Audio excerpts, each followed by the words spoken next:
8:46, Fox 17, following developing news in Orlando where the father of the 2-year-old killed by an alligator says a second gator attacked him as he fought to save his son. This is the latest development in the attack that happened last month at a Disney World resort.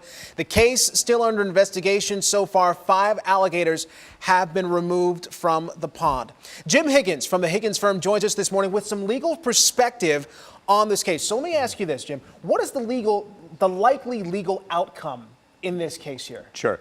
Well, always hard to predict, but I would say with a corporation like Disney, who we know that they didn't want this happening. Right. It's a emotional nightmare. It's a public relations nightmare that they're going to do everything they can to resolve it with this family. You know, and when you have these cases, families all handle them different. But a lot of times, you know, they also just want the right thing done, right, have it put behind them, you know, so a lot of times they'll kind of work together, hopefully to find a resolution and be done with this. And then if they can't, you know, then it just would move on to court. So if this did go to trial, what would the family have to prove, and what would Disney's defense have to be in the situation? Sure. So what the family would prove is that they would say, hey, you've got a duty to provide a safe place. We're from out of state. We don't know anything about alligators. That there were no warning signs on this beach, that there were chairs out on this beach inviting people to go there, that their child was only in a couple of inches of water, and that if they would have known that there were alligators, they wouldn't have been anywhere close to that. The duty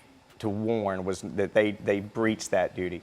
Disney will say, hey, man, we are so sorry. You know, what a tragedy. But we can't control alligators. That there are over 1 million of them in Florida. Yeah. They are just here. We can do everything we can, and they're going to be there. Okay, so let me ask you this really, really quickly. Did Disney do enough? Very quickly here. Did they do enough? I don't think so. I think there's a consensus there should have been more warnings on that beach, and that child nobody would have let their kid in that water if they would have known the facts. We'll have to wait and see what happens. Jim Higgins, thank you so much for joining us, Sure. giving us a little legal perspective here.